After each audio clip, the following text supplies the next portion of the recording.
You know, so many people like to complain about all the bad news stories that are out there these days. And, you know, I get it, guys. People might be looking for a glimmer of hope with how messed up things are out there. And there's always going to be that. You're always going to have that glimmer of hope with something, right? It is smart to turn your mind to the positive and focus on the good things in your life rather than the negative. I do the same. However, when it comes to business and when it comes to the economy, I like looking at things from a realistic perspective. And right now, there's just very few ways that things can get better, but a whole lot of ways that things can get worse. Because when I dig into this on a daily basis for you guys, I don't see anything out there that points to this so-called soft landing that we're supposed to have. I don't see anything that points to continued massive growth in asset prices. I don't see anything out there that indicates that that's what's going to happen. Full disclosure, I'm not a fortune teller. I don't know exactly what's going to happen. But what we can do is we can look to the past to see what happened before, and it gives a pretty good indicator of what might happen again. And that's the reason that there's very few ways any of this can be fixed, if any. I don't really know if there is an actual way that we can fix this current economy right now. So I want to go over a bunch of different things with you guys here about what's going on out there to see if there's any way that any of this can actually be reversed. Is there any way that this can get better? Well, here's the first thing. Unemployment, okay, is still very low. However, even though unemployment rates are still near record low levels, we are seeing the largest amount of credit card delinquencies ever, guys, along with the fact that credit card debt is at the highest level ever. This is during a time when most of the population is employed and making money. What's going to happen with that when more people lose their jobs? Because you better believe that the job losses are going to be coming in 2024. You know, there's already been over 500 stores that have announced they're going to close this year, and it's like the first couple weeks of the year, guys. Google, they just announced that they're going to be laying off 12,000 people this year. 12,000, guys. That's a lot of people losing a job. And those are big, high-paying tech jobs. There's also this website called layoffs.fyi, and thanks, Steve, for sending this over to me. And they track all of the tech layoffs that have happened over the past couple of years, guys. And the numbers that they have gathered are staggering. I mean, in 2023, there were 262,582 people laid off in the tech sector. And that's just tech. We're not talking about any other sector of the economy. We're not talking about automotive, transportation, retail, nothing like that. That's just tech. And over 1,185 companies were responsible for those layoffs alone. One thing that's being predicted from all the economists is that consumer spending is going to slow down in 2024. And as it continues to slow down, you're just going to see more and more of these layoffs. Businesses are not going to need the staff on hand like they did before because people are not coming into the store. Like, why are they going to hire people and have people working at a place when no one's coming in? Or same thing with an office, guys. Like, if the work volume is down by half, they need to get rid of half of their people. It's a pretty simple concept. So once again, we're going to keep asking this question throughout the video. How does that situation get better? Well, the only thing I can think of that would make that better is if the economy started booming again, right? If a bunch of people had money and they were out there spending it, and it would make the job situation looking up for 2024. But that's not going to happen because people are basically tapped out, guys. The savings rate is completely gone. You know, credit card debt's at all-time highs. People are taking out loans against their homes now in the form of home equity loans and home equity lines of credit. People are on the verge of literally being tapped out. At the same time, we have this situation where the Fed is in this conundrum where if they lower interest rates too far, it's going to create a big resurgence in inflation, which we already are seeing a resurgence in inflation right now, but we'll get to that later. If they don't lower the rates enough, they're going to keep the economy stifled to the point where people aren't buying homes and the jobs numbers continue to get worse and everything else continues to deteriorate and throw us into this recession, which they think they can avoid, but I'm sure they cannot. And the perfect example of that with the interest rates is just look at the housing market, guys. We saw interest rates fall from 8% down to 6.5% in a matter of weeks, and it did nothing for home buyers. It did not make people jump back out there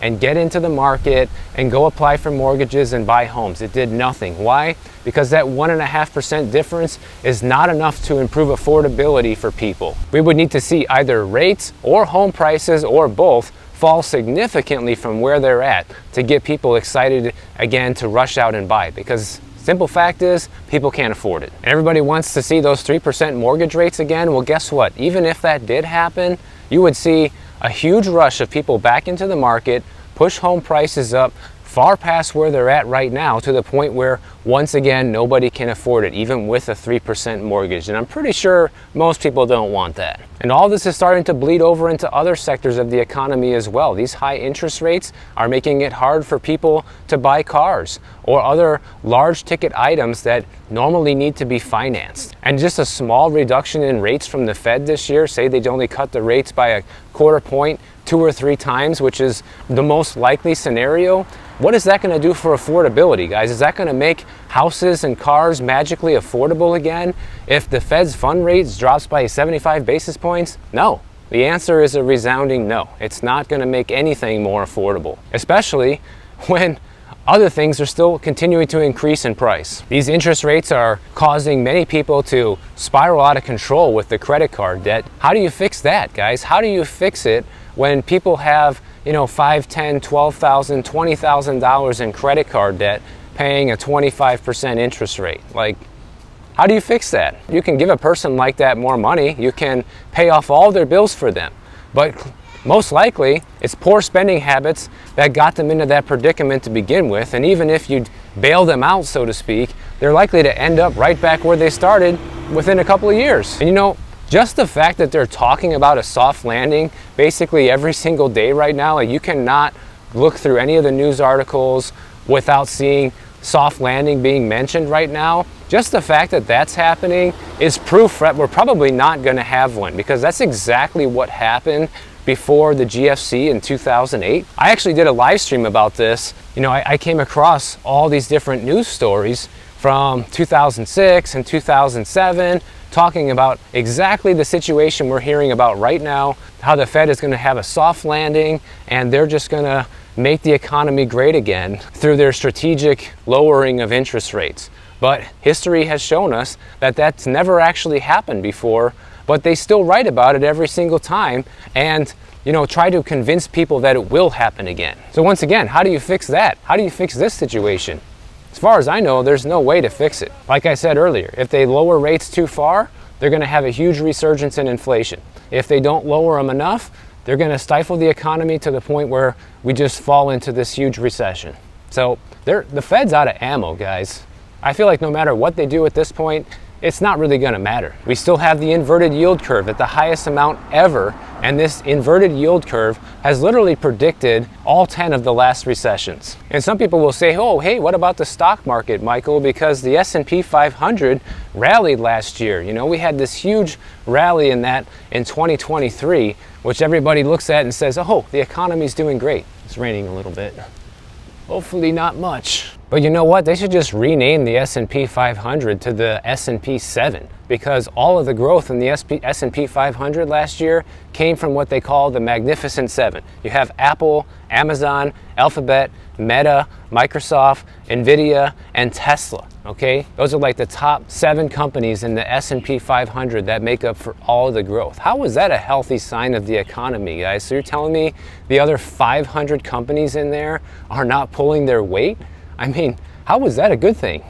How can that be fixed, right? How can that get better? How can you make it so that more than just 7 companies in the S&P 500 magically start doing better this year? And I told you we're going to get to inflation. Well, check this out. You have been seeing the betting markets go crazy, thinking that we're going to have 4 different rate cuts this year, maybe even more. But the most recent CPI numbers came out and it actually rose to 3.4%.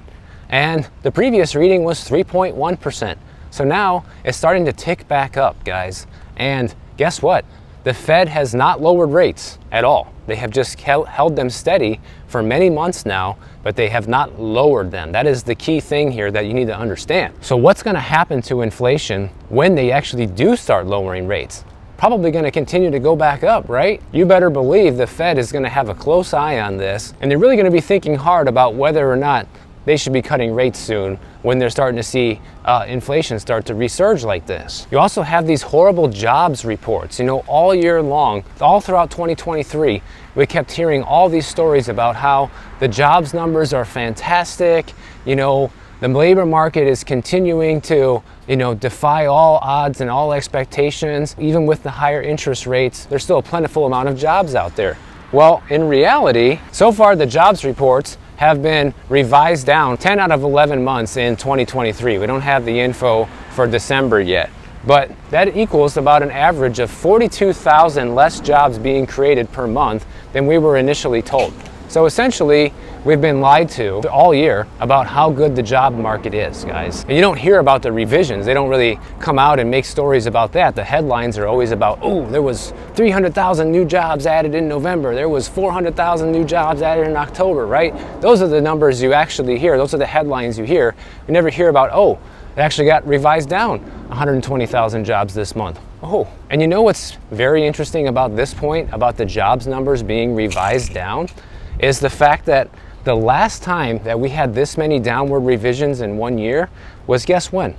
Year 2008, when 11 out of the 12 months were downward revised, and then bang, we had a recession. And things are so bad right now that even the Fed is losing money. And you know what? I didn't even know that the Fed could lose money. Like, you guys might think I'm this like wizard or some kind of expert on all this stuff, and I am not, guys. I am sitting here trying to learn and keep up with you, okay? And I'm just here reporting on the things that I do learn and I uncover. And apparently the Fed normally turns a profit every year, but as of their 2022 data, they lost $114.3 billion, guys. That is a lot of money to lose. And they're saying that the Fed is going to continue to lose money so long as the federal funds rate is above 3.5%. Well, right now it's between 5.25 and 5.5%. So they need to lower the federal funds rate 200 basis points just to stop the bleeding. And that's very unlikely to happen this year, at least based on what we're seeing right now with the inflation starting to go back up. It kind of makes the odds of that happening pretty low. And the Fed's in bad shape because check this out. They paid more money to financial institutions on interest-bearing deposits and securities than they actually earned from securities when interest rates were lower. So, and we don't even know how much they lost in 2023 yet, but this chart can give us an idea of where things are going. Look at this. This is the Federal Reserve net income going all the way back to the year 2000, guys. They don't have a single negative year here, not even during the GFC when we were in this, huge recession. They were actually doing pretty good back then. Well, look at it now. Look what happened in 2022. That visual just speaks for itself right there. So if that's how bad it was in 2022, where's it going to be in 2023? Because interest rates are very likely to remain above that 3.5% mark throughout the year. So it's probably going to be far worse. These guys are going to be hemorrhaging money this year. And literally we are in uncharted territory, guys, because the Fed is actually 109 years old, okay? And since the Fed's inception is during its 109-year history, okay, until the year 2022, the Fed had never suspended remittances to the Treasury for a meaningful period due to operating losses. So they're starting to do things that they've never had to do before to try to keep the wheels of this economy turning right now. But from what I can gather, when I see stories like this, all I see is that the wheels are about to fall off the truck. So they're likely to rack up even more losses throughout 2023 and likely most of 2024 unless they emergency cut the rates down past the 3.5% mark this year, which if they do is a huge warning sign that the recession has begun, by the way. So once again, guys, how does it get better? There's few ways it can get better, but many ways it can get worse. And all these things that we just talked about are ways that it's getting worse right now.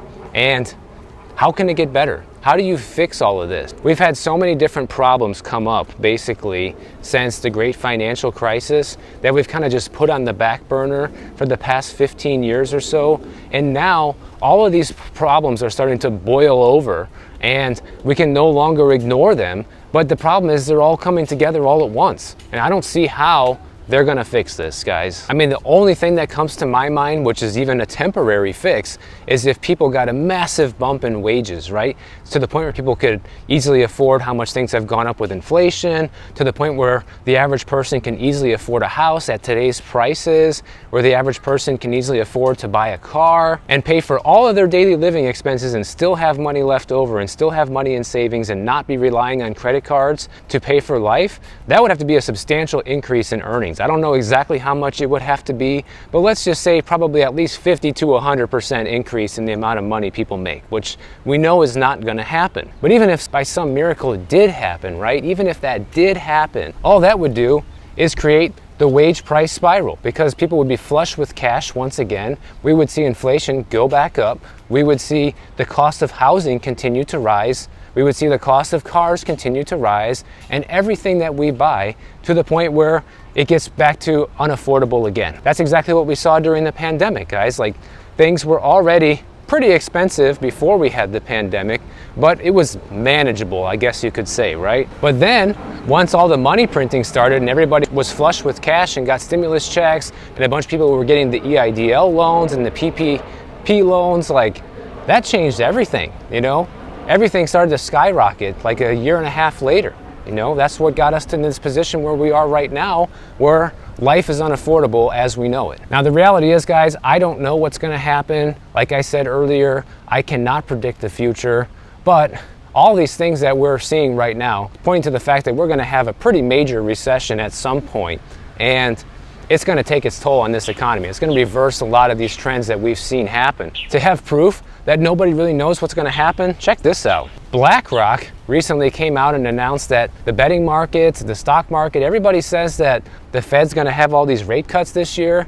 Well, not so fast. We actually think that the Fed's not going to cut rates at all in 2024. That's their prediction right now. They say that the Fed's not going to cut rates in 2024, as the market expects, because inflation will rebound later this year with a tight labor market fueling accelerated wage growth. They also said that increased geopolitical risk will fuel price pressures in the coming years, which will reduce the Fed's ability to ease their monetary policy. And these betting markets are really heavily betting on these rate cuts. UBS, they expect the Fed to cut rates 4 times this year. And NatWest, they think that the Fed is going to lower interest rates by 200 basis points. That's basically enough to put them at that magic number where the Fed stops losing money, like we were talking about earlier, which is a pretty severe cut, and it means that we're in a recession, guys. If that happens, if you see the Fed cut rates down 200 basis points this year, that means we're in big trouble. And it doesn't matter if they do it, because like I said, they're out of ammo. So if they do it, it's just because things are really bad. And if they don't do it, they're going to create a situation where it gets even worse. So it doesn't matter. So BlackRock is saying that, hey, we think the Fed may not be able to deliver the rate cuts the markets expect this year, even with growth moderating. And already BlackRock's prediction is coming true in terms of inflation coming back. Guys, it's only January, and we saw it go from 3.1% to 3.4% in 1 month. So it's already starting to resurge.